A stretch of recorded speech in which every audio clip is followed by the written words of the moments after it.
وطنیت یعنی وطن بحیثیت ایک سیاسی تصور کے، یہ کلام اقبال کی کتاب بانگ درا کے تیسرے حصے کی ایک نظم ہے۔ یہ ریئل ڈیل اقبال ہے، یہ اقبال کے بحر کی میریانا ٹرینچ ہے، یہ اقبال کے افکار کے سمندر کے ان مقامات میں سے ہے کہ جہاں اگر اقبال کی فکر کے اہم نکات کا آپ کو اندازہ نہیں ہوگا تو آپ بڑی آسانی سے اس گہرائی میں گم ہو جائیں گے۔ دوسرے الفاظ میں یہ اقبال کے فلسفے کے ان مقامات میں سے ہے جس پر تبصرہ کرتے ہوئے آج بھی بہت سے لوگوں کے پر جلتے ہیں، کیونکہ اقبال ایک ایسے مضمون کو آپ کے سامنے کھولے گا یہاں، یا یہ کہہ لیں کہ ایسے سبجیکٹ کی ورتھ لیسنس کو آپ پر عیاں کرے گا جس کے بارے میں بات کرتے ہوئے لوگوں کی ٹانگیں کانپتی ہیں، یا دور حاضر کی اردو میں اس طرح کہیں کہ کانپیں ٹانگتی ہیں۔ یہ وہ جن ہے جو اقبال کے زمانے میں بوتل سے باہر آیا، پہلی اور دوسری جنگ عظیم کے بعد اس دنیا میں آگ کی طرح پھیلا اور آج دیو کی مانند اس دنیا پر قائم ہے اور راج کر رہا ہے۔ اور یہ مضمون ہے نیشنلزم کا، جس کو قوم پرستی یا وطنیت یا وطن پرستی بھی کہتے ہیں، اور اس میں ہر قسم کی جغرافیائی اور نظریاتی وطن پرستی شامل ہے۔ مثال کے طور پر چاہے ہٹلر کی German nationalism based on Aryan race ہو کہ جس کی بنیاد پر جنگ عظیم دوم کا طوفان برپا کیا گیا، یا یہودیوں کی اپنی تقریباً 3500 سال پرانی ایک نسلی وطنیت ہو جس کی بنیاد پر اسرائیل کا قیام ہوا اور جس کی وجہ سے آج بھی فلسطین میں خون کا بازار گرم ہے، چاہے عرب نیشنلزم ہو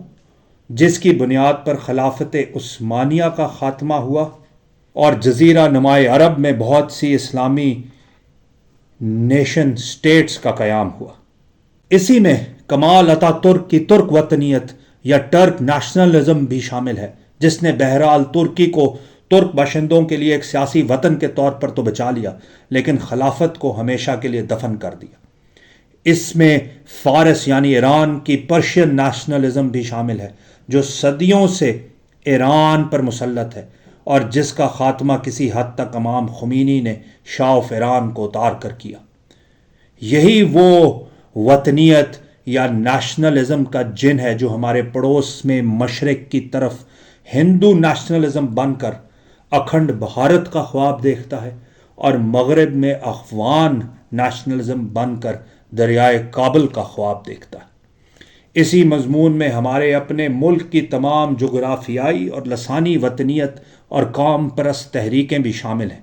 چاہے سندھی نیشنلزم ہو یا بلوچ نیشنلزم ہو جس کا آج بھی ہم سامنا کر رہے ہیں، یا ماضی کی بنگال نیشنلزم جس کی وجہ سے ہمارا ملک پاکستان دو لخت ہوا اور بنگلہ دیش کا قیام ہوا، اور خود ہمارے اپنے ملک پاکستان کی 1947 میں نقشے پر وجود آنے کے بعد ایک سیاسی اور جغرافیائی نیشنلزم ہے جس کو اگر ہم مصنوعی طور پر لوگوں پر مسلط کرنے کی کوشش کریں گے اور پاکستان کمز فرسٹ جیسے نعرے لگائیں گے تو یہ بھی دور حاضر کا وہی بت بن جائے گا جس پر اقبال نے تنقید اور گرفت کی ہے۔ میں نے اسی لیے آپ سے شروع میں کہا تھا کہ یہ بڑا مشکل مقام ہے،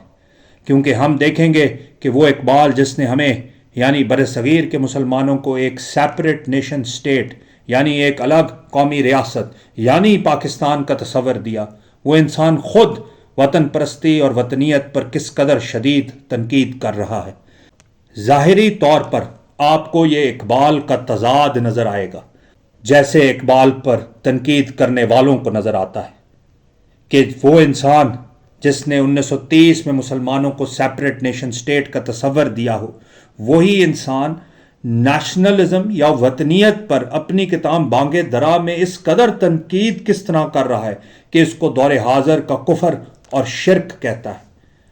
تو یہ تو اقبال کے ہاں ویزیبل کانٹراڈکشن ہے یا ظاہری تضاد ہے شاید اقبال کا۔ اس معمے کو حل کرنے کے لیے آپ کو اقبال کی فکر پر عبور چاہیے، ورنہ جس طرح میں نے شروع میں آپ سے کہا تھا کہ یہ وہ مقام ہے یہ میریانا ٹرینچ کی طرح کا گہرا مقام ہے کہ اگر آپ فکری طور پر تیار نہیں ہوں گے تو اس میں بآسانی گم ہو جائیں گے۔ اب میرا کام ہے ایز این ایکسپیرینس ڈائیور کہ میں آپ کے ساتھ چلوں اور اس گہرائی میں آپ کے ساتھ اتروں اور آپ کو اقبال کی سیر کراؤں اور آپ کو اس میں گم ہونے سے بچاؤں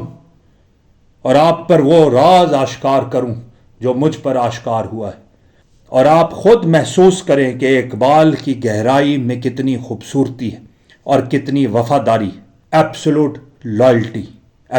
loyalty to the cause of Allah and his prophet صلی اللہ علیہ وآلہ وسلم۔ اور یہ وہ وفاداری ہے جس کی وجہ سے تقریباً 100 سال بعد بھی آج اقبال زندہ ہے اور ریلیونٹ ہے۔ ہی از الائیو اینڈ ککنگ۔ یا یہ آپ اس طرح کہہ لیں کہ یہ وہ وفاداری ہے جس کی وجہ سے اللہ نے اقبال کو وہ تاثیر اور مناسبت دی ہے کہ جس کا اثر اور ذائقہ 100 سال بعد شاید زیادہ میٹھا ہے کہ جتنا اقبال کے اپنے زمانے میں تھا۔ اس بریف سی انٹروڈکشن اور پس منظر کے بعد ہم چلتے ہیں اقبال کی نظم وطنیت کی طرف۔ وطنیت یعنی وطن بحیثیت ایک سیاسی تصور کے۔